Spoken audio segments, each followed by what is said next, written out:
comment est-ce que vous allez? J'espère que vous allez bien. Moi, je vais hyper bien par la grâce de Dieu. Et si tu passes par là, n'oublie pas de t'abonner, d'activer la cloche de notification pour ne pas manquer mes prochaines vidéos. Et bienvenue dans Amy Canal. Let's go!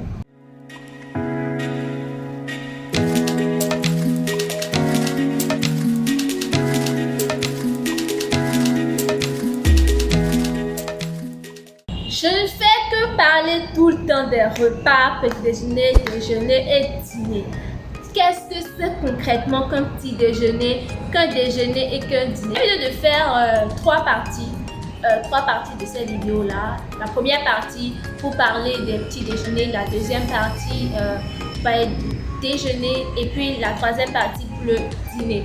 Donc dans cette première partie, je vais parler des petits déjeuners. Donc je me suis habillée en jaune, genre comme le soleil et tout, sur jaune, genre on voit un peu été et tout, et puis j'ai même un fond un peu jaune la façon.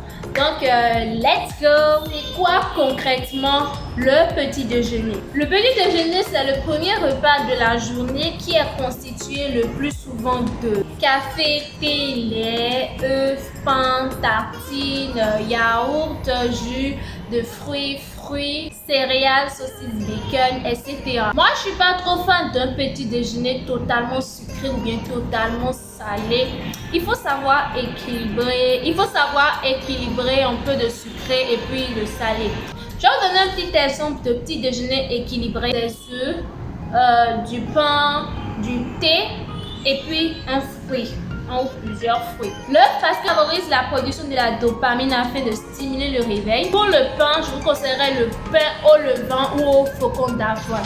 À défaut de ne pas avoir cette de pain là, quand vous faites vos gaufres, au lieu d'utiliser de la farine de blé, utilisez plutôt la poudre de flocon d'avoine. Par exemple, prenez les flocons d'avoine, vous mixez à sec dans votre mixeur et la poudre que vous obtenez, la petite farine là et tout, vous prenez ça comme substitut de la farine de blé. Ou soit du pain, tu peux payer dans les supermarchés, les pains au levain, le pain au flocon d'avoine. Et ensuite, le matin, il faut prendre le fruit. Bon, on va dire jus de fruits, mais le fruit c'est encore mieux. Le fruit est plus mieux que le jus de fruits. Parce que pour le jus de fruits, vous allez presser et obtenir jus de fruits, c'est-à-dire beaucoup plus de sucre. Et par exemple, contrairement aux fruits, où vous aurez à la fois le jus et les fibres. Donc là, moi, je vous conseillerais plus de prendre le fruit en entier que d'extraire le jus. Et au lieu d'utiliser de la tartine pour tartiner votre pain ou votre gaufre, vous pouvez prendre par exemple des purées d'amandes, des purées de noix, des oléagineux là. Et ça vous procurez des oméga 3. Vous prenez votre purée et à l'amande et vous tartinez, vous mangez. Ensuite, le thé.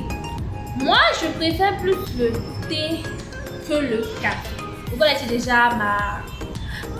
déjà mon opinion sur le café, même si le thé en contient. Les thés contiennent du café, même si c'est une très faible dose de café. Mais les thés en contiennent. Donc, il faut vraiment faire attention et tout.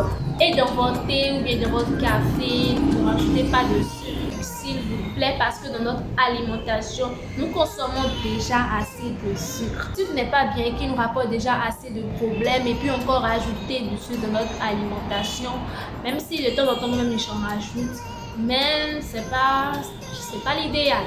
Il y a de ces matins où tu te réveilles, tu n'as pas du tout envie de manger, tu n'as pas du tout envie de prendre quelque chose, tu as juste envie de commencer la journée comme ça.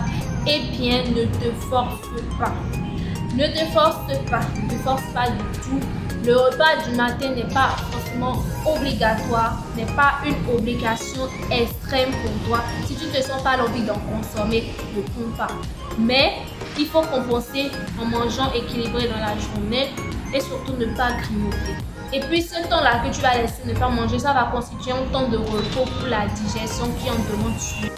J'ai fait une vidéo assez courte, mais dans le format court, on arrive à faire un résumé de tout ce qu'on veut dire. J'espère que cette vidéo t'aura plu et je t'invite à aller t'abonner sur ma page Facebook Rossi Nutrition où tu pourras poser toutes tes questions en nutrition et toutes tes préoccupations.